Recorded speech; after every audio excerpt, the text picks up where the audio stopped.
ବର୍ତ୍ତମାନ ସୁଭଦ୍ରା ଯୋଜନାକୁ ନେଇ ବଡ଼ ଖବର ଆସିଛି। ନୂତନ ପଞ୍ଜୀକରଣ ପାଇଁ ସୁଭଦ୍ରା ପୋର୍ଟାଲ ଖୋଲିଛି। ଏନେଇ ଉପମୁଖ୍ୟମନ୍ତ୍ରୀ ପ୍ରଭାତୀ ପରିଡ଼ା ସୂଚନା ଦେଇଛନ୍ତି। ଏହି ନୂତନ ପଞ୍ଜୀକରଣ ପାଇଁ ନଭେମ୍ବର 1 ତାରିଖରୁ 30 ତାରିଖ ପର୍ଯ୍ୟନ୍ତ ଆବେଦନ କରିବେ। ଯେଉଁମାନଙ୍କର ବୟସ 1 ଏପ୍ରିଲ 2025 ସୁଦ୍ଧା 21 ବର୍ଷ କିମ୍ବା ତାଠୁ ହୋଇଥିବ, ଏହି ଯୋଜନା ଅନ୍ତର୍ଗତ ଅନ୍ୟାନ୍ୟ ସମସ୍ତ ଯୋଗ୍ୟତା ମାନଦଣ୍ଡ ପୂରଣ କରୁଥିବେ, ସେମାନେ ଏଥିରେ ଆବେଦନ କରିପାରିବେ। ଯେଉଁ ମହିଳାମାନେ ଗତ ଆର୍ଥିକ ବର୍ଷରେ ସୁଭଦ୍ରା ଯୋଜନାରେ ସାମିଲ ହେବା ପାଇଁ ଯୋଗ୍ୟ ଥାଇ ମଧ୍ୟ ଆବେଦନ କରିପାରିନଥିଲେ, ସେମାନଙ୍କୁ ପୁଣି ଥରେ ଚଳିତ ବର୍ଷ ଆବେଦନ ପାଇଁ ସୁଯୋଗ ଦିଆଯାଇଛି। ରାଜ୍ୟର ସମସ୍ତ ଅଙ୍ଗନବାଡ଼ି କେନ୍ଦ୍ର ଏବଂ ଶିଶୁ ବିକାଶ ପ୍ରକଳ୍ପ ଅଧିକାରୀଙ୍କ କାର୍ଯ୍ୟାଳୟରେ ବିନୋଦୟରେ ସୁଭଦ୍ରା ଆବେଦନ ପତ୍ର ଉପଲବ୍ଧ ହେବ। ଏହା ବ୍ୟତୀତ ନିକଟସ୍ଥ ଜନସେବା କେନ୍ଦ୍ର କିମ୍ବା ଜନସେବା କେନ୍ଦ୍ରରେ ମଧ୍ୟ ଦେୟମୁକ୍ତ ଭାବେ ପଞ୍ଜୀକରଣ କରାଯାଇପାରିବ।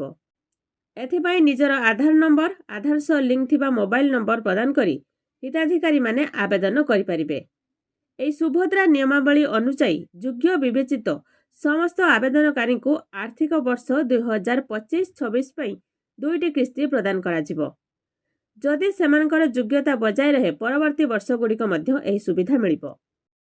ତ ଏହା ଥିଲା ସୁଭଦ୍ରା ଯୋଜନାକୁ ନେଇ ଗୋଟେ ଛୋଟ ଇନଫର୍ମେସନ୍।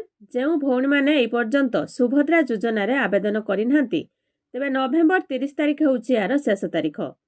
ନଭେମ୍ବର 1 ତାରିଖରୁ 30 ତାରିଖ ପର୍ଯ୍ୟନ୍ତ ଆପଣମାନେ ଆବେଦନ କରିପାରିବେ। ଏନେଇ ନୂତନ ପଞ୍ଜୀକରଣ ପାଇଁ ସୁଭଦ୍ରା ପୋର୍ଟାଲ ଖୋଲିଛି। ଯେଉଁ ମହିଳାମାନଙ୍କର ବୟସ 1 ଏପ୍ରିଲ 2025 ସୁଦ୍ଧା 21 କିମ୍ବା ତାଠୁ ଅଧିକ ହୋଇଛି, ସେମାନେ ଏହି ଯୋଜନାରେ ଆବେଦନ କରିପାରିବେ। ବାସ୍ ଖାଲି ଭିଡ଼ିଓକୁ ଲାଇକ୍ କରନ୍ତୁ ଆଉ ଏମିତି ନୂଆ ନୂଆ ଭିଡ଼ିଓ ଦେଖିବା ପାଇଁ ଚ୍ୟାନେଲକୁ ସବସ୍କ୍ରାଇବ୍ କରିକି ରଖିଥାନ୍ତୁ।